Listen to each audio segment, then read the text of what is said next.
Hello student, welcome back to my channel Samrat Academy. Student, मेरा नाम है आकाश और आज की वीडियो में हम बात करने वाले हैं क्लास 10th सामाजिक विज्ञान के वेरी महत्वपूर्ण प्रश्न जो कि 2023 बोर्ड एग्जाम में आपको देखने को मिलेगा। ठीक है, उन प्रश्नों को आप लोगों को याद कर लेना, बहुत ही ज्यादा महत्वपूर्ण प्रश्न है।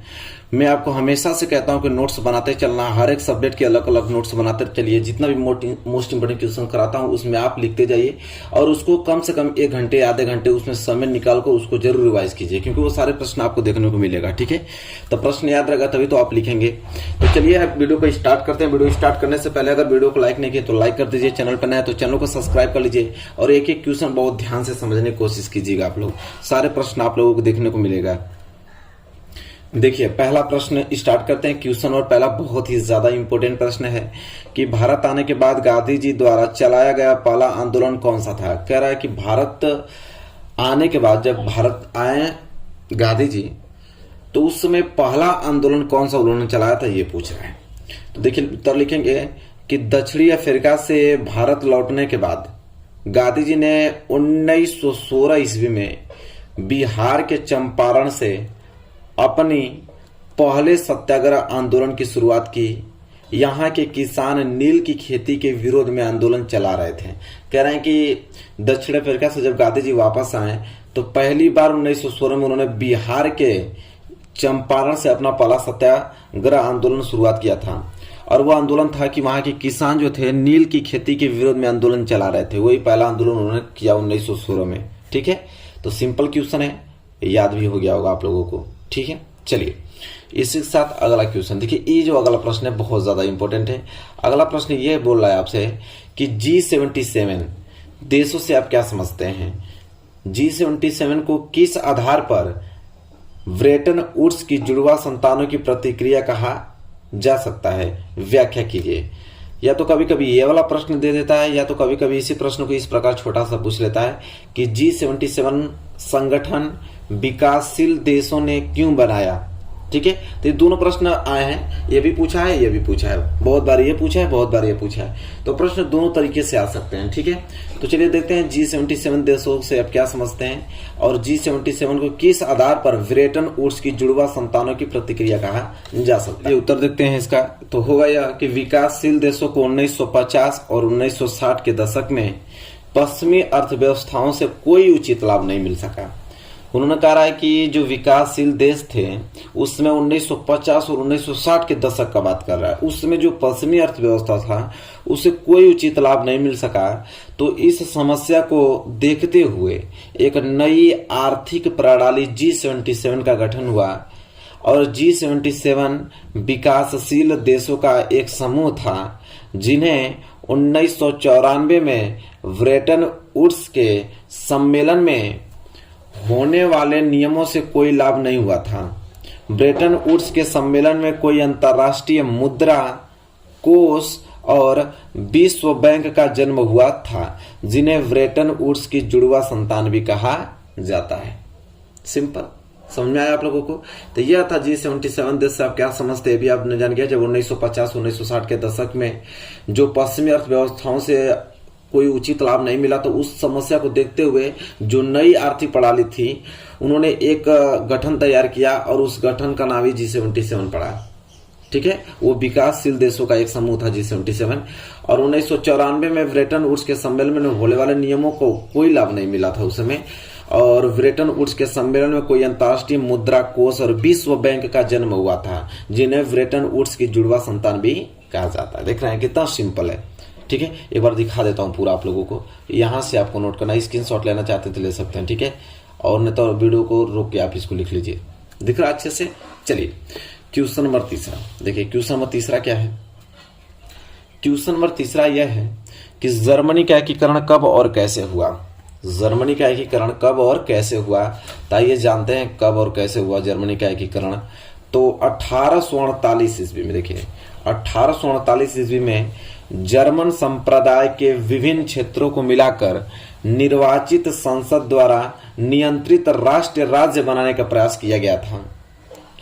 प्रसा ने राष्ट्रीय एकीकृत आंदोलन का नेतृत्व किया और प्रसा के मुख्यमंत्री ऑटो वान बिस्मार्क को इस प्रक्रिया का जनक माना जाता है। विलियम प्रथम को जर्मनी का प्रथम सम्राट घोषित किया गया था। तो देख पा रहे हैं कि जर्मनी का एकीकरण कब और कैसे हुआ। तो 1848 में जर्मनी का एकीकरण हुआ। उसमें बहुत सारे अलग अलग क्षेत्रों को मिलाकर एक निर्वाचित संसद द्वारा नियंत्रित राष्ट्र राज्य बनाने का प्रयास किया गया था उसमें।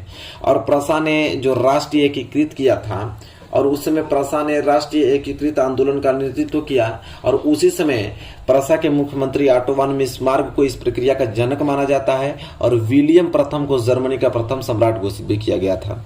तो ये सारे पॉइंट्स आपको याद होने चाहिए। तो जर्मनी का एकीकरण कब और कैसे हुआ, ये सारी चीजें आपको याद हो गई होंगी। ये प्रश्न नंबर था तीसरा। और इसी के साथ हम बढ़ेंगे अगले प्रश्न की तरफ, प्रश्न नंबर चौथे की तरफ। अब देख पा रहे हैं प्रश्न नंबर चौथा क्या है। यहाँ से हम अभी आप लोगों को बता रहे हैं कि प्रश्न नंबर चौथा क्या है कि फ्रांस की क्रांति के 2 परिणाम बताए। अब हमसे पूछा कि जो फ्रांस की क्रांति हुआ था उसके सिर्फ केवल 2 परिणाम बताना है, ठीक है। तो ये जानते हैं 2 परिणाम क्या है। तो फ्रांस की क्रांति के 2 परिणाम निम्न है। कौन कौन? तो पहला देखिए, पहला परिणाम यह है कि फ्रांसीसी क्रांति ने पुराने जो राजशाही आदेश पर सवाल उठाया और एक लोकप्रिय राष्ट्रवाद के विकास को प्रोत्साहित किया। पहला यह था कि जो फ्रांसीसी क्रांति के पुराने राजशाही थे, जो पुरानी राजशाही आदेश था, उस पर उन्होंने सवाल उठाया और एक लोकप्रिय राष्ट्रवाद के विकास को क्या किया, उन्होंने प्रोत्साहित किया। ये तो पहला परिणाम रहा। दूसरा परिणाम क्या रहा? 2 ही परिणाम हमसे पूछा, ठीक है। दूसरा यह है कि फ्रांसीसी क्रांति ने पितृभूमि, नागरिक और फ्रांसीसी लोगों के बीच एक नया फ्रांसीसी ध्वज जैसा विचार दिया। और इसने सभी नागरिकों के लिए एक समान कानून के साथ केंद्रीकृत प्रशासनिक प्रणाली की भी क्या किया, उन्होंने शुरुआत किया, ठीक है। तो जैसा कि देख पा रहे हैं, 2 यहाँ पे फ्रांस की क्रांति के 2 परिणाम पूछा था। एक परिणाम हमने आगे बताया, एक परिणाम यह है। दोनों परिणाम आप अच्छे तरीके से लिखे और इसको याद कर लीजिए, ठीक है, क्योंकि फ्रांस की क्रांति के 2 परिणाम पूछता है एग्जाम में, ठीक है। तो ये सारी चीजें आपको लर्न होनी चाहिए। चलिए, अभी क्वेश्चन हो गया आप लोगों का।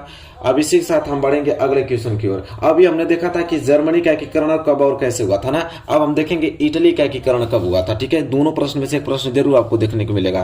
तब इटली का एकीकरण कब हुआ था, तब इसको जानते हैं कब हुआ था। भाई छोटा ही प्रश्न है, ठीक है। 2 नंबर के लिए प्रश्न पूछा जाता है। तो इटली का एकीकरण कब हुआ था, अन्य तो दीर्घ उत्तरी में पूछता है तो इसको लिख देगा इटली का एकीकरण कब हुआ था। संक्षिप्त में इसका विवरण दीजिए तो पूरा हम लोग डिटेल में लिखना पड़ता है ताकि हम लोगों को 6 नंबर मिले। ये तो आप लोगों का 2 नंबर के लिए, बस आप लोगों को हाईलाइटेड पॉइंट आप इसमें इंक्लूड कर सकते हैं। जैसे इटली का एकीकरण कब हुआ था, ये हमसे पूछ रहा है ना।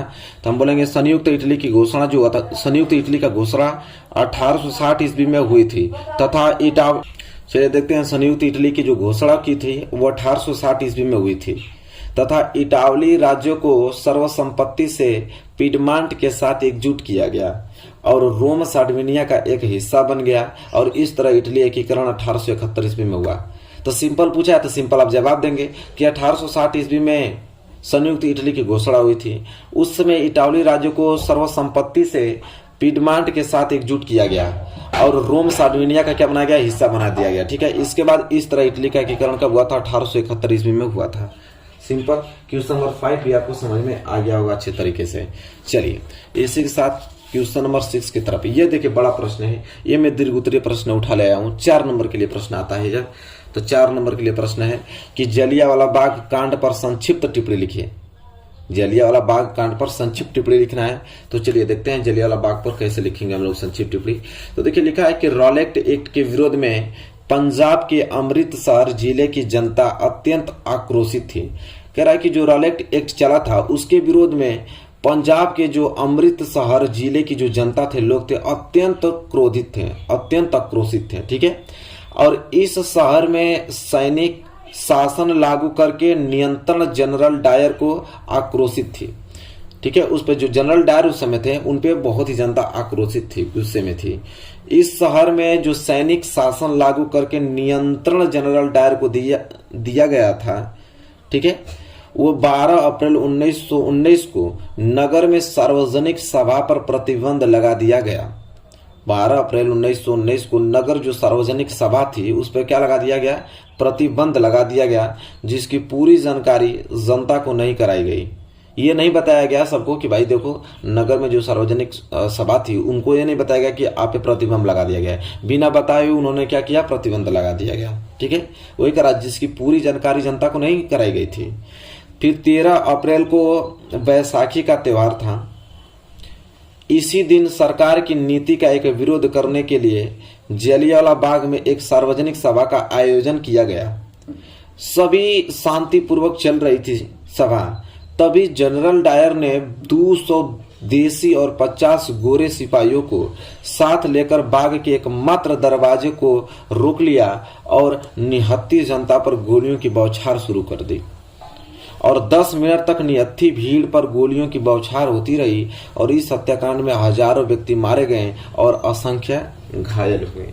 तो यह था जलियांवाला कांड का संक्षिप्त विवरण, जो कि हमने आप लोगों को डिटेल में यहाँ पे लिख के बताया है। ठीक है, और इसको बस नोट करते जाना है और समझते जाना है आप लोगों को। ये क्वेश्चन नंबर 6 है, वेरी वेरी मोस्ट इंपोर्टेंट है। आई होप आपको क्लियर हो गया होगा क्वेश्चन नंबर 6। ठीक है, चलिए question number 6 clear. Question number 7 की तरफ बढ़ते हैं। क्वेश्चन नंबर 7 है यहाँ पे कि जैव और अजैव संसाधन क्या होते हैं। Very very most important topic है, बहुत बार एग्जाम में आया है प्रश्न कि जैव और अजैव संसाधन क्या होते हैं। तो देखिए हेडिंग डालेंगे जैव संसाधन, तो लिखेंगे वे संसाधन जिनकी प्राप्ति जीव मंडल से होती है और जिनमें जीवन व्याप्त होता है, जैव संसाधन कहलाते हैं। कह रहा वे संसाधन जिनकी जो प्राप्ति होती है ना वो जीव मंडल से होती है और जिनमें जीवन व्याप्त होता है वो क्या होता है, जैव संसाधन कहलाते हैं। जैसे आपके मनुष्य हुआ, हम लोग हुए, वनस्पति जगत हुआ, प्राणी जगत हुआ, पशुधन हुआ तथा मत्स्य जीवन आदि, ये सब जैव संसाधन है। अब अजैव संसाधन क्या है, तो वे सारे संसाधन जो निर्जीव वस्तुओं से बने होते हैं अजैव संसाधन कहलाते हैं। जैसे चट्टान हुआ, धातु हुआ।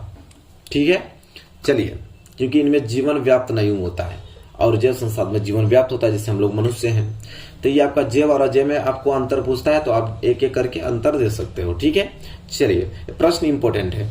अब प्रश्न नंबर 8वां देखिए, वेरी वेरी मोस्ट इंपोर्टेंट। प्रश्न नंबर 8वां क्या है, कह रहा है कि भूमंडलीय या वैश्वीकरण से आप क्या समझते हैं या क्या तात्पर्य है उससे। ठीक है, तब हम जानेंगे कि भूमंडलीय या वैश्वीकरण से क्या तात्पर्य है।